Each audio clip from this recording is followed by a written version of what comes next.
المتراوح في عنفوان شبابه 3 أم 4 مرات شهريا فذلك واقع طبيعي وحادث فطري لن نظنه ظن المرض. ستندفع بعد الزواج هذه الإصابة بنفسها، ولكنه لو يتعدى احتلامه أسبوعيا إلى 2 أم 3 مرات فبادروا إلى علاجه مع المواظبات والمحظورات التي تعلموها إياه خلال العلاج.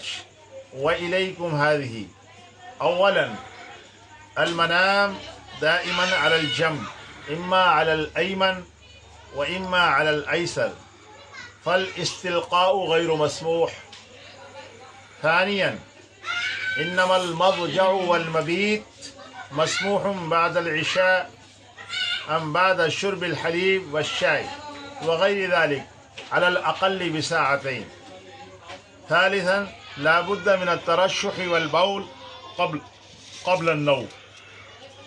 رابعا، إياه والهواجس الفحشة وقراءة القصص الخيالية الماجنة وحكاية العشاق ومشاهدة الأفلام.